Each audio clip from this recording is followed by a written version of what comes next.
जय सिया राम। इस अंक में श्री हरि के द्वारा अपने भक्त नारद के अहंकार को मिटाने के लिए माया नगरी का उल्लेख है। राम कीन चाहि सोई होई, करे अन्यथा नहीं कोई। शंभु बचन मुनि मन नहीं भाए, तब बिरंची के लोक सिधाए। श्री रामचंद्र जी जो करना चाहते हैं वही होता है, ऐसा कोई नहीं जो उसके विरुद्ध कर सके। श्री शिव जी के वचन नारद जी के मन को अच्छे नहीं लगे, तब वे वहां से ब्रह्मलोक को चल दिए। एक बार कर तल बर बीना, गावत हरि गुण गान प्रवीणा। चीर सिंधु गवने मुनिनाथा, जहाँ बस श्रीनिवास श्रुति माथा। एक बार गान विद्या में निपुण मुनि नारद जी हाथ में सुंदर वीणा लिए हरि गुण गाते हुए क्षीर सागर को गए, जहाँ वेदों के मस्तक स्वरूप मूर्तिमान वेदांत तत्व लक्ष्मी निवास भगवान नारायण रहते हैं। हर्षि मिले उठी रमानिकेता, बैठे आसन ऋषि समेता। बोले बिहसी चराचर राया, बहुते दिनन कीनी मुनि दाया। रमा निवास भगवान उठकर बड़े आनंद से उनसे मिले और ऋषि के साथ आसन पर बैठ गए। चराचर के स्वामी भगवान हंसकर बोले, हे मुनि, आज आपने बहुत दिनों पर दया की। काम चरित नारद सब भाखे, यद्यपि प्रथम बर जी शिव राखे। अति प्रचंड रघुपति कै माया, जेहि न मोहस को जग जाया। यद्यपि श्री शिव जी ने उन्हें पहले से ही बरज रखा था, तो भी नारद ने कामदेव का सारा चरित्र भगवान को कह सुनाया। श्री रघुनाथ जी की माया बड़ी ही प्रबल है। जगत में ऐसा कौन जन्मा है जिसे वह मोहित न कर दे। रूख बदन करी बचन मृदु, बोले श्री भगवान।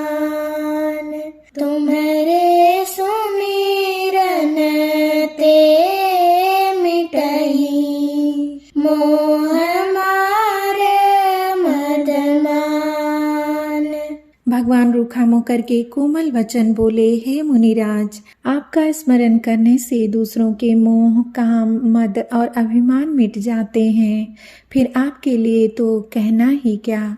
सुनु मुनि मोह होई मन ताके, ज्ञान विराग हृदय नहीं जाके।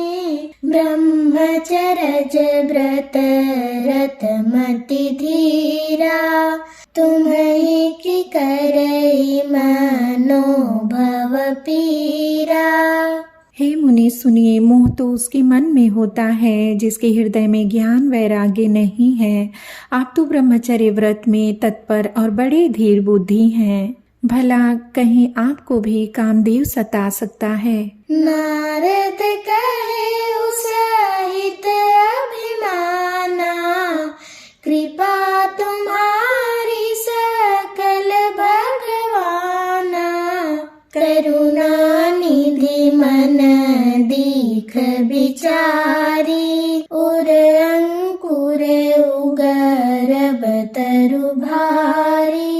नारद जी ने अभिमान के साथ कहा, भगवान ये सब आपकी कृपा है। करुणा निधान भगवान ने मन में विचार कर देखा कि इनके मन में गर्व के भारी वृक्ष का अंकुर पैदा हो गया है। बेगी समय डारी हम खारी, पन हमार सेवक हितकारी। कौतुक होई, अवसि उपाय करबि मैं सोई। मैं उसे तुरंत ही उखाड़ फेंकूंगा, क्योंकि सेवकों का हित करना हमारा प्रण है। मैं अवश्य ही वह उपाय करूंगा जिससे मुनि का कल्याण और मेरा खेल हो। तब नारद हरि पद सिर नाई, चले हृदय मिति अधिकाई।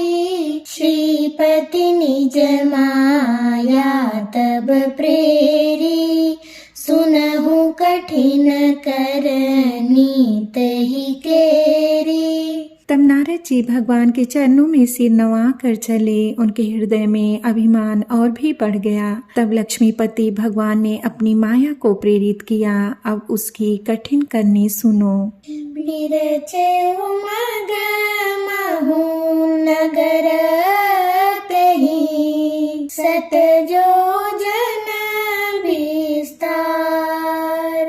श्रीनिवास पुर ते अधिक, रचना विविध प्रकार। उस हरि माया ने रास्ते में 100 योजन अर्थात 400 कोस का एक नगर रचा। उस नगर की भांति भांति की रचनाएं लक्ष्मी निवास भगवान विष्णु के नगर अर्थात बैकुंठ से भी अधिक सुंदर थीं। बसहि नगर सुंदर नर नारी, जनु बहु मन सिज रति तनु धारी। तेहि पुर बसई शील निधि राजा, अगणित हय गय सेन समाजा। उस नगर में ऐसे सुंदर नर नारी बसते थे मानो बहुत से कामदेव और उसकी स्त्री रति ही मनुष्य शरीर धारण किए हुए हों। उस नगर में शील निधि नाम का राजा रहता था, जिसके यहाँ असंख्य घोड़े, हाथी और सेना के समूह थे। सत सुरेश सम विभव विलासा, रूप तेज बल नीति निवासा। विश्व मोहिनी तासु कुमारी, श्री विमोह जिसु रूप निहारी। उसका वैभव और विलास 100 इंद्रों के समान था। वह रूप, तेज, बल और नीति का घर था। उसके विश्व मोहिनी नाम की एक ऐसी रूपवती कन्या थी जिसके रूप को देखकर लक्ष्मी जी भी मोहित हो जाएं। सोई हरि माया सब गुण खानी, शोभाता सुखी जाई बखानी। करई स्वयंवर सो नृप बाला, आए तहाँ गणित महिपाला। वह सब गुणों की खान भगवान की माया ही थी। उसकी शोभा का वर्णन कैसे किया जा सकता है। वह राजकुमारी स्वयंवर करना चाहती थी, इससे वहां अगणित राजा आए हुए थे। मुनि कौतुकी नगर तेहि गयऊ, पुरवासिन सब पूछत भयऊ। सुनि सब चरित भूप गृह आए, करि पूजा नृप मुनि बैठाए। खिलवाड़ी मुनि नारद जी उस नगर में गए और नगरवासियों से उन्होंने सब हाल पूछा। सब समाचार सुनकर वे राजा के महल में आए। राजा ने पूजा करके मुनि को आसन पर बैठाया। आनी दिखाई नारदहि, भूपति राजकुमारी। कहु नाथ गुण दोष सब, एहि के हृदय विचारी। फिर राजा ने राजकुमारी को लाकर नारद जी को दिखलाया और पूछा कि हे नाथ, आप अपने हृदय में विचार कर इसके सब गुण दोष कहिए।